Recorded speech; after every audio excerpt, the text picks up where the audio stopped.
জাতীয় নির্বাচন এলেই বদলে যায় চরের চিত্র।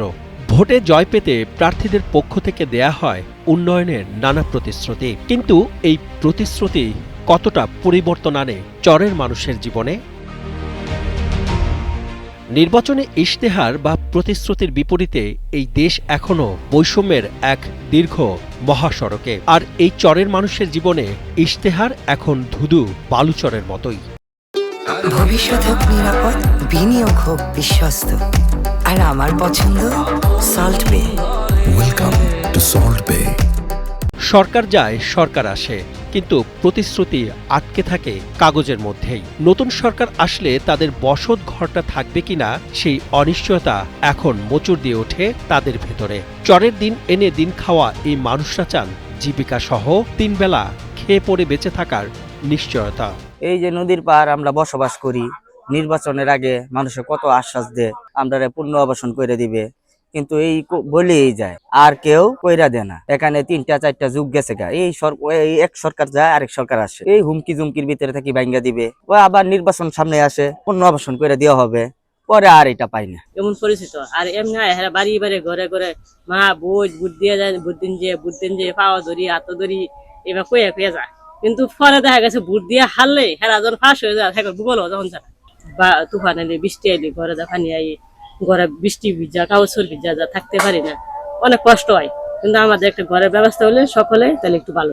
এই যে মৌলিক অধিকারের বিপরীতে মানুষের হাহাকার, 54 বছরের এমন অসাধারণ বৈষম্যকেই রাজনীতির সাধারণ ভাষায় আমরা বলি নির্বাচনী ইশতেহার। নির্বাচনে জয় পরাজয় নিশ্চিত হবার পরেই ব্রহ্মপুত্র নদের বুকে জেগে ওঠা এই চরের বাসিন্দাদের দিকে তাকান না কেউই, এমন অভিযোগ তাদের। আমরা তো খুব কষ্টে আছি, বাঁচতে হারা তাই। এখন বর্তমানে পাস করলে কেউ আম করে দেয় না, দেখশন করে না, কিছু দেও না। কেমন আমরা চলি, এতগুলি বাল বাচ্চা ফোলাপান লইয়া আমরা অনেক কষ্টে আছি। শুধু নির্বাচনের সময় নয়, সারা বছরই যদি তাদের পাশে দাঁড়ানো যায় তবেই বদলাতে পারে চরের মানুষের ভাগ্য। ময়মনসিংহের ব্রহ্মপুত্র নদের পাশে যেই অসহায় মানুষগুলো থাকে তাদেরকে একটা পুনর্বাসনের ব্যবস্থা করতে হবে। তা এখানে কিন্তু 10 থেকে 15,000 লোক থাকে। দেশে যখন বিভিন্ন নির্বাচন আসে তাদেরকে নিয়ে প্রচারণা করা হয় যে তাদেরকে বিভিন্নভাবে বিভিন্ন জায়গায় থাকার একটা বাসস্থান তৈরি করে দেওয়া হবে সরকার থেকে, কিন্তু তারপর তাদেরকে এই কাজগুলো করে দেওয়া হয় না। তো আমি মনে করি সরকার যদি চায় যে মানুষগুলোর জন্যে এরকম একটা বাসস্থানের ব্যবস্থা করে দিবে, সেটার মাঝখানে স্কুল বিভিন্ন রকম থাকতে পারে, কারণ বাচ্চাদেরও পড়াশোনার ব্যবস্থা করে দিতে পারে সরকার চাইলে, যে তাদের একটা ভালো সুন্দর জীবনযাপন তারা করতে পারবে, চলতে পারবে। ইশতেহারে মানুষের মৌলিক অধিকার যদি হয়ে ওঠে শুধু নির্বাচনে বৈতরণী পার হওয়ার হাতিয়ার, তখন বুঝতে হবে রাষ্ট্র আসলে তার সবচেয়ে বড় ইশতেহারটাই ভুলুণ্ঠিত করছে।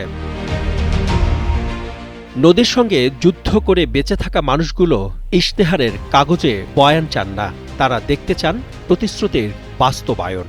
এই চর অঞ্চলে বসবাস করা মানুষরা মনে করেন যদি নির্বাচনের আগের প্রতিশ্রুতি পরে বাস্তবে রূপ নেয় তাহলে পাল্টে যাবে তাদের জীবন ব্যবস্থা, ফেলবে স্বস্তির নিঃশ্বাস, মিলবে মাথা গোঁজার ঠাঁই।